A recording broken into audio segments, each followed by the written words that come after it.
good story. I love a really good story. And maybe you're a good storyteller, so I enjoy having conversations with you. Even if you're not a good storyteller, I enjoy having conversations with you, so don't take it personally. But I love a good story.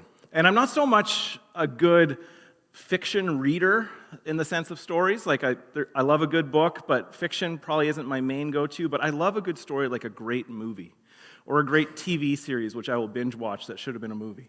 I love a story where the characters can draw me in and I could start to be like, what is going on? What is their world like? And it starts to have some twists and some turns. I especially love a story where there's unexpected things happening. One of the things I like the least is watching a movie and going, oh, I know what's going to happen within the first 10 minutes, which unfortunately is a lot of movies and TV series and even books. But I love a good story that can draw you in, and it makes you start to wonder, like, what's going to happen next? Another thing I don't like so much is watching a movie with someone who asks questions about the movie while you're watching it. I'm sure you're not one of those people, but I find it hard sometimes because I'm trying to get into the story, and all along they're asking the questions like, oh, what's going to happen next? And it's like, I don't know, I'm watching it with you. It's as surprising to me as it is to you. But what's even worse than that sometimes is when I pay to go to a movie theater, and it's not the person I'm with who's asking the questions, but the person behind me asking questions, and I'm thinking, please just watch the movie. It's understandable, though, in some ways, right? Because sometimes when we're watching a movie or we're reading a story, we're following along, but sometimes there's pieces we feel like that are missing, or maybe we're just not too sure of how things are working out. So it would be normal to kind of ask some questions, be like, well, how does this work? Like, what is going on here? And again, I don't think you should do that in a movie theater, but it's okay to ask questions. It's okay to wonder, like, what is really happening here? Because sometimes, even though we're seeing something, we're not always fully aware of what is going on.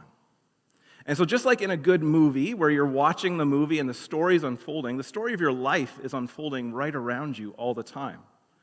And sometimes what's unfolding right around you, you can see it, but you might not have insight as to actually what is happening. And sometimes the story of your life can be very, very confusing. And so it would be understandable to start asking some questions like, what exactly is happening here? And hopefully there would be some people to help guide you and see, well, what is this that's going on in the story of your life? In a good story, there's plot, there's characters, there's events that are unfolding, and as they unfold, they draw you in. And just like in your life, there's a story that's unfolding, that's drawing you into it, as well as others around you, to what God is doing in your midst. And sometimes it's hard to see that. And sometimes it's so hard to see that even when it's right in front of us, nothing makes sense. Even when it's right in front of us, we can start to wonder, like, well, why did this happen? Or is there purpose behind it? In the Gospel of John, we are entering into a story, the story of Jesus, and we're seeing what is happening all around him. And as we see it, it should be normal and expected to ask questions of, like, why is this happening? Or does this make sense?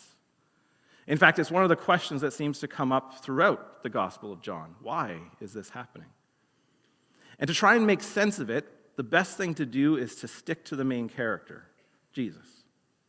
In the same way with our life, as we see things happening around us, it might be best to stick to the main character, who isn't you, but actually Jesus as well.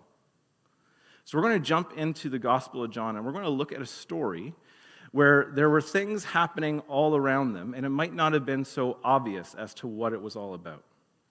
In John chapter 9, we get into this story that some of us might be familiar with, where Jesus does something miraculous.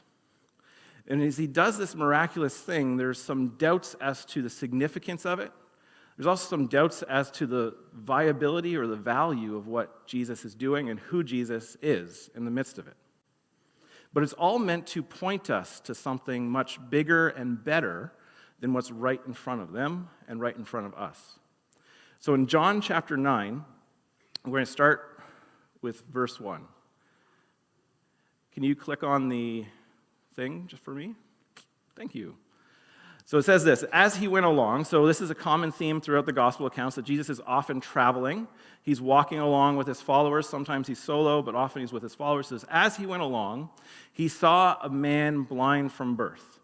So this is the context of this story in John chapter 9. So Jesus is traveling with his followers. They're walking along, and they see a man who's been born blind.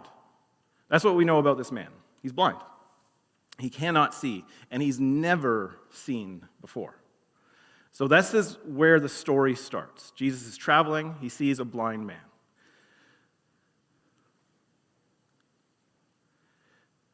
It says this, his disciples asked him, Rabbi, who sinned, this man or his parents, that he was born blind?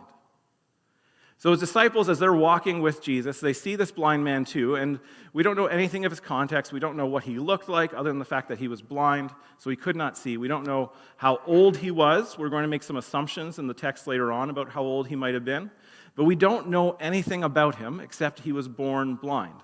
And the first question that Jesus' followers have is, whose fault is this? And now for us, looking at it, we might go, wow, that seems pretty presumptuous. Like, why are you accusing him of sin or his parents of sin in this context? And because for us, we wouldn't say like, oh, just because you're sick, whether it's a severe disease or a cold, it's a result of sin. But in a first century context that Jesus was existing and living within, that is how they presumed the world worked. And to some degree, they were right. Because the reality of our existence, of our world, is that it is tainted by sin in a general sense. In the beginning of scriptures, in the story of Genesis, we get the story of Adam and Eve.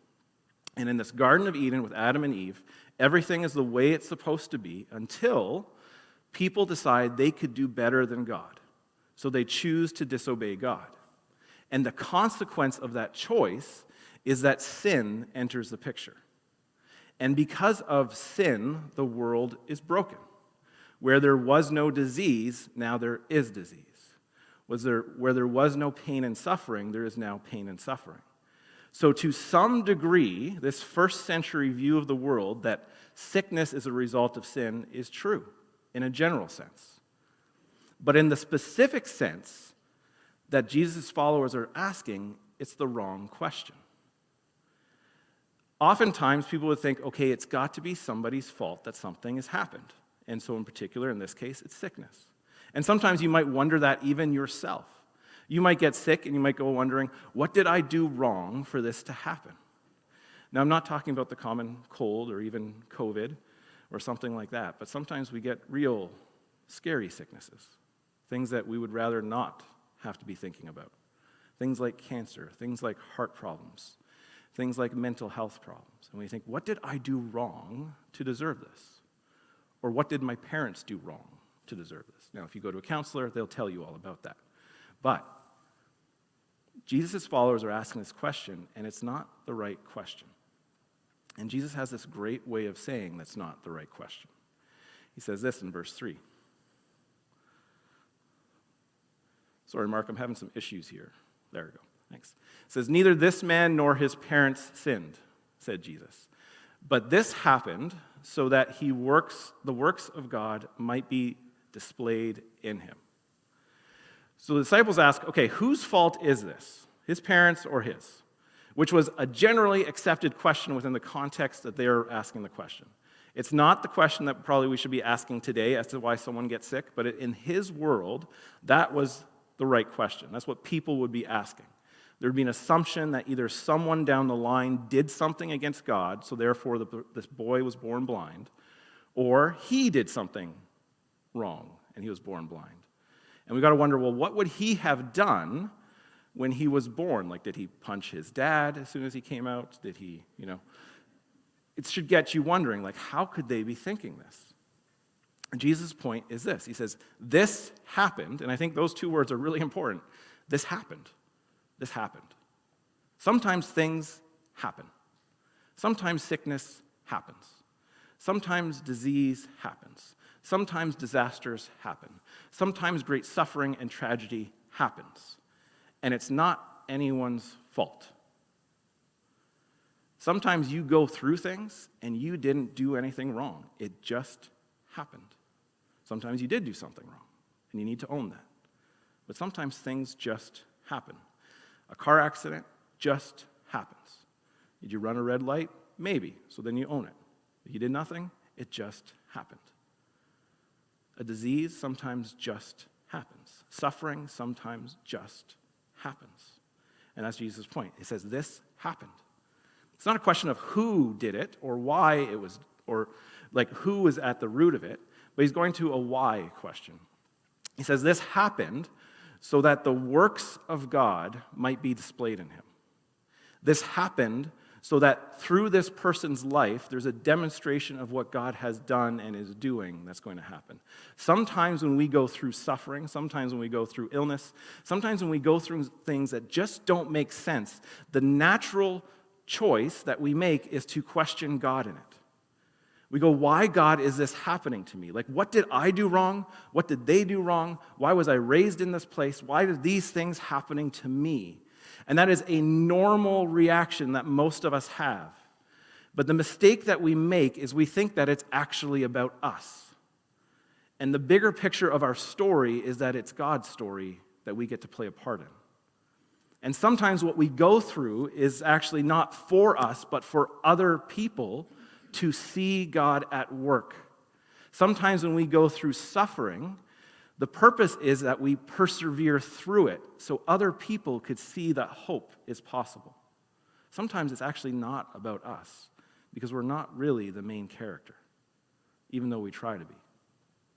Jesus' point with this man who was born blind is that it's not anyone's fault that he's blind.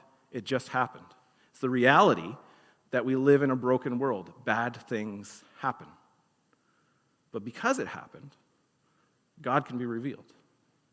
Because you've gone through difficult times, God can be revealed. Because your marriage is a struggle or was a struggle, God can be revealed. Because you've gone through sickness and illness, God can be revealed. Because you suffer, God can be revealed. And we might be thinking, well, that doesn't sound very fair. And truthfully, it's not. Sometimes it's not fair that you're going through something horrible. But it happened. What do we hope for because it happened? We can either enter into the suffering and make the story about us and our sorrow, or we can go, maybe God's going to do something in my life, and maybe it'll be better than I can imagine. And that's what this story is about. A man who was born blind, not because of what anyone has done, but because it happened. It's reality. And Jesus says, well, it happened, and something good can come from it. We're going to jump ahead a few verses. It says, after this is the fun part. Jesus spit on the ground, made some mud with the saliva, and put it on the man's eyes. Now, I don't know the whole context. I don't know if Jesus asked permission to do this. I would hope he did, but, he's God, so I'll trust him. Personally, if you came to me saying my eye hurts, I would not spit on the ground and make mud and put it on your eye. I think that's kind of gross. But Jesus does it. So why does Jesus do this? And so if you're familiar with the story, you might have some different ideas as to why this might be. But there's something unique going on in this passage that Jesus chooses to spit, make mud, mix it, kind of create a paste, and put it on this man's eyes. Well, one thing is that in Genesis, if we jump back there, well, how are people created? They're created by the mud of the earth. That God's Spirit uses the dirt, and humanity is created. In this moment, Jesus is bringing his full humanity and divinity and spitting into the mud and bringing a change about. There's a mixing of the divine and the natural in this moment, just like in creation. Now, I'm not saying that's the absolute answer to this question, but it creates a great picture as to what this could be all about. The fact that something that would be so considered unclean, like spit or human fluids, would be used in the story by Jesus is also really significant. In the text, as he continues, he says, go to this man, wash in the pool of Siloam, which the word means sent. So the man went and washed and came home seeing. So let's think about the scenario. Jesus and his disciples are walking. They see this man who's been born blind. don't know the whole context, but we know the point of the story is he was born blind. As they see the man who's born blind, Jesus' disciples say, whose fault is this? Did he do something wrong or did his parents do something wrong? And Jesus flips the question and said, that's not the right question. There's a new category. It just happened. And because it just happened, God's going to do something great. So what does Jesus do? He makes some mud, puts it on his eyes, and he tells him, go and wash. Man goes and washes his eyes, and he can see for the first time in his life. Never seen before, and he can see. This man had to go and wash, and the text doesn't tell us, but I don't know how he got there. I don't know how far away the pool was from where he was sitting or standing. I don't know if he had to crawl on his hands and knees. I don't know if he had somebody help him. I don't know if he was trying to push through a crowd. I don't know those details. But he had to put some effort into the fact of going to the pool and washing. He had to trust that this man who just put mud on his eyes was saying something good. Go and wash. And he had to trust it not by anything that he'd seen, because he'd never seen anything, but just by the words that were said to him, and also the words that had been said about Jesus to him. He had to go on what other people were saying, probably just rumors to him, because he never saw Jesus. He just had to trust it and then act accordingly. So he does, and he can see. And he says his neighbors and those who had formerly seen him begging asked, isn't this the same man who used to sit and beg? So people see him after he's washed his eyes, and he can see, and I would imagine, and this is just me imagining what this story would be like, because the text doesn't tell us everything, but I'd imagine he has a huge smile on his face. I'd imagine he has some great excitement for the fact that he can see things that he's never seen before. He can see the people around him. He can see where to go. I would imagine there's some excitement in the healing that just occurred. And people see him. And they see him and they wonder, is that the guy? Is that the guy who used to be out there? Who was blind? He says some claim that he was, and others said, no, he only looks like him. But he himself said, yeah, I'm the man. And I love the way it says that, I am the man. It's like, I am the man, It's like, yeah, this happened. I used to be blind, and now I can see. He's going to say this later. As people see him and see his exuberance and see his joy that something is different, people start to wonder, is this really the guy we thought was begging? And he's like, yeah, I am. He says, how were your eyes opened? They ask, which is a great question to ask. If you ever meet somebody who can't see, then all of a sudden can see. And the text says, he replied, the man they called Jesus made some mud and put it on my eyes. Thankfully, he leaves out the spit part. He told me to go to Siloam and wash. So I went and washed, and then I could see. He told me to go. I did what he said, and now I can see. Where is the man? They asked him. And his response should be, don't you know the part where I was blind? How am I supposed to know? He says, I don't know. Where's the guy who did this? Of course they want to know who did it. There's this miraculous event that occurs. A man who could never see all of a sudden could see.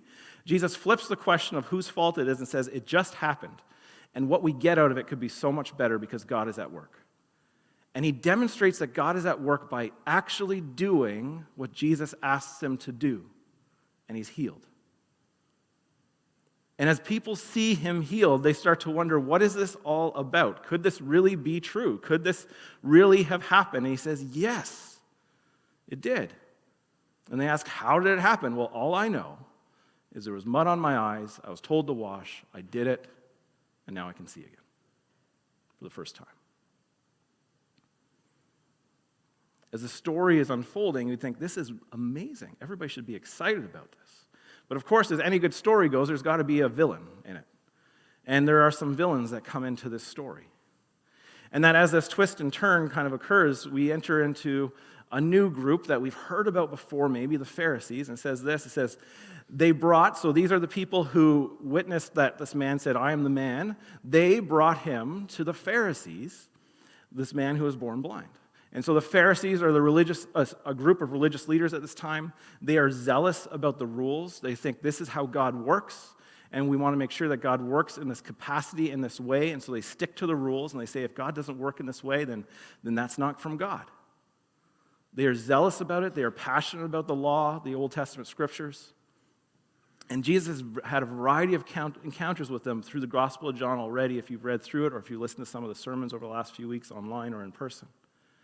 And as Jesus is having this encounter, this story goes that they brought this man to the religious leaders. It's kind of like, okay, let's see what this is all about.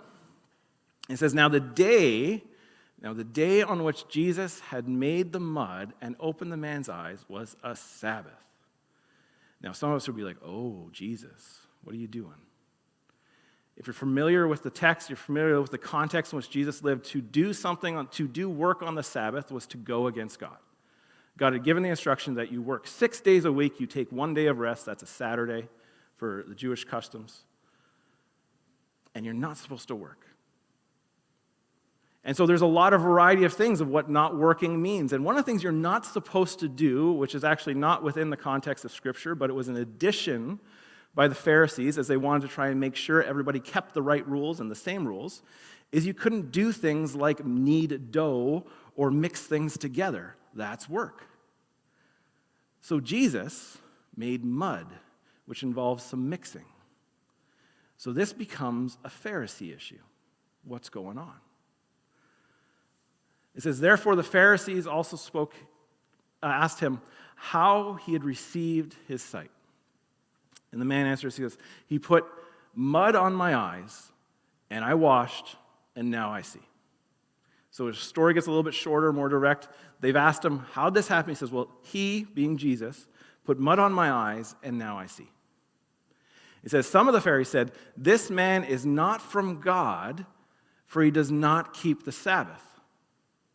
So some of the Pharisees say, if this was from God, he wouldn't break the rule of the Sabbath. They've got this idea of how God works. They've kind of put God into this category, this box, to say these are all the things God will do, and to do anything beyond that is not God. So the fact that Jesus did something against their understanding of their religion, they would say that, well, he can't be from God. But then others in the group said, well, how can a sinner perform such signs? So they were divided. So you have some in the group saying, well, God only works like this. We got to stick to it. And you have others in the group who are saying, well, maybe God only works like that, but he just worked like this. What do we do about that? And so there's this conflict within this group going, well, how do we make sense of this?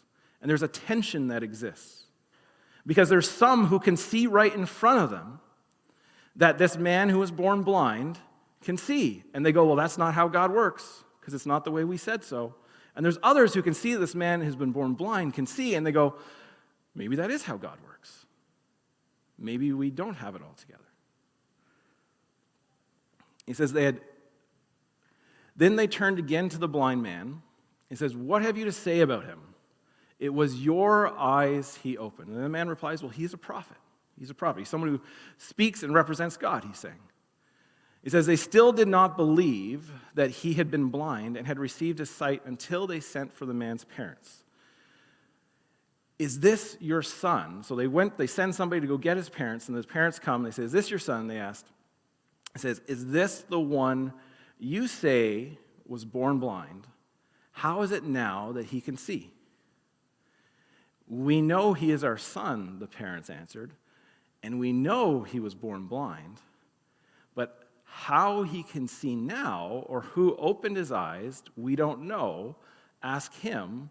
He's of age, so he's probably like 18 to 20-ish at least. He will speak for himself. So they're saying, hey, you ask him, don't ask us. We're new to this too. We just found out he could see. We weren't part of it. And the text is going to tell us his parents said this because they were afraid of the Jewish leaders, who already had decided that anyone who acknowledged that Jesus was the Messiah would be put out of the synagogue. So these group of religious leaders already decided the text tells us, already decided anybody who says some things about Jesus, that he is the Messiah, they're not one of us. They're out. And so these people, these parents are afraid. They've seen a miracle, yet they're afraid because they know what they'll do to them. And you might be thinking, well, what's the big deal? Well, if for some reason I said, hey, you can't come to Bromley anymore, you might be thinking, no problem, I'll go down the street. Well, they didn't have that option. To be kicked out of the synagogue, to be kicked out of their community, to be ostracized from their community, to be looked down upon by everybody else because you're not part of that community anymore. And so these parents rightfully were worried, and they didn't want it to happen. It says, that is why his parents said, he's of age, ask him. Now there's another thing going on in this text as well that you could miss, is that there's no real sense of a timeline as to how quickly this is all happening. There's no mention too much of things, but one of the things that's happening is that it's the Sabbath. And it's the Sabbath that Jesus healed, so we know that's why they're upset. And we know that they're saying that it's not the work of God because of it. But it says this, it says the second time that they summoned the man who had been blind. They said, give glory to God by telling the truth. They said, we know that this man is a sinner. We know that Jesus is a sinner. Why? Because he acted on the Sabbath. He mixed some mud. He broke our rules. What are the religious leaders doing? They are going out and getting people to come back to them possibly on the Sabbath. What is the religious leaders' rules about how far you can walk? Probably they're breaking them just to try and do this persecution. They're breaking their own rules about how much you can walk because they had regulations on how many steps you could do before it became work, to go out and get the parents, then to go out and get him again. They're breaking their own rules to try and make their point. And so they go out and get him again. He says, we know this man's a sinner. Give glory to God. Tell the truth. And this man says one of the most important things that he can say. He says, whether he is a sinner or not, I don't know. One thing I do know, I was blind, and now I see. This man in the context was blind, and now he can see. He doesn't understand fully how Jesus made this miracle happen, how this sign was to come about, but he does know it's a sign. He does know it points to something much bigger than he had ever experienced at this point. And he wants these religious leaders to understand it too. That even as they try to fit God into this box of what is right and what is wrong, he's saying, well, all I know is what I experienced. I couldn't see and now I can. Sometimes we try to fit God into a box like the Pharisees, saying, well, this is how God works. This is how I understand him to work. And there's value in trying to understand God, but the reality is he's much beyond our box. And more often than not, he wants to kind of break that understanding with us and go, hey, you were blind, but now you can see. That's what you need to pay attention to. That the things you thought would be how God worked aren't necessarily the way God works. Sometimes we try to categorize God and his work to be a certain way, and as we try more and more to do that, we've limited him. And as we limited him, what happens is that we can see things around us, but we never actually perceive it. Jesus in 2 of the Gospels quotes Isaiah, says that the people will be ever seeing but never perceiving.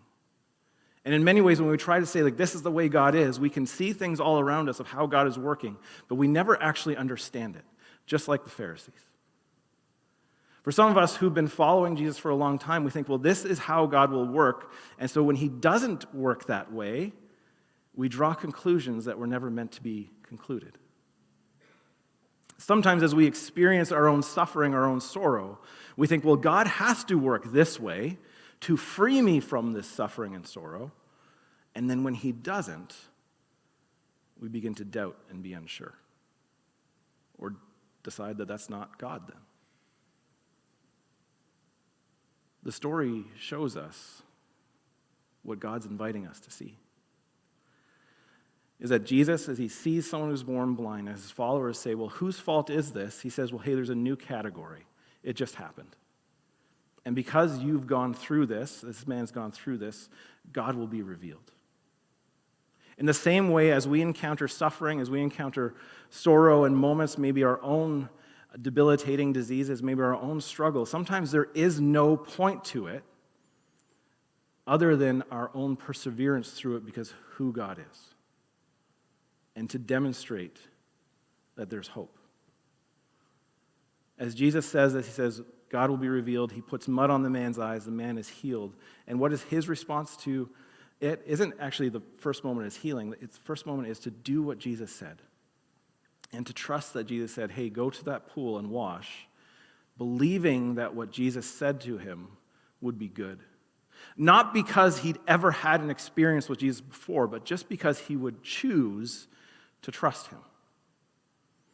In the midst of our own experiences, as we suffer, as we feel sorrow, sometimes we just have to choose to trust that Jesus wants something better for us than we understand or how we think it should work.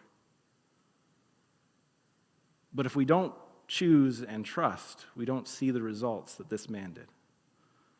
He went to the pool, he washed his eyes. All he knows is he was blind, and now he can see. This man chose that even though he didn't know everything and how it would work or why it would work, this man chose to trust. Sometimes it's really hard for us to choose to trust God. That in the midst of what we go through, we think, well, I could do this better. I can make this work. And then we think, if God's not doing it that way, that can't be from God, just like the Pharisees. But whatever you are going through, you're going to face the opportunity to choose to either trust God or not trust God with it. And it's not going to be any more easy or hard than anyone else. But we have to choose. This man chose to go based on what he had heard other people say. Not from his own firsthand experience, but from the experience of others around him. The rumors that he heard about Jesus turned out to be true. That if he listened and did what Jesus asked him to, he could be healed. He didn't know why it would all happen, but he chose to do it. Sometimes we're trying to wait to know how everything works before we make the decision to move forward. I know I'm like that. I would rather figure out all the variables at play and go, okay, then I'll make my decision. But sometimes Jesus is just asking you to trust him. Sometimes you just have to understand something and not everything. Because the reality is, you don't have to understand everything to believe something. The man didn't have to understand exactly how it worked that mud was put on his eyes and then he could see. But he could believe that the one who did it could make a difference in his life. You don't have to understand everything about why you are going through what you're going through to believe that he could do something about it. But you have to make the decision to trust him with something, even if you're not sure about everything. If anything, I hope you can see some encouragement in the story of this man. That whatever you're going through, as unique as it may be to you, might be part of a bigger story. A story that actually points other people to the Jesus that can heal. Then in the midst of maybe as you're trying to understand even before you believe how everything makes sense, you have an opportunity to believe because something can make sense. We don't have all the answers. We never will. But we can choose to trust and act based on what we do know. For this man, it was the story of others. The story of how God had changed things for others, that he chose to believe in Jesus.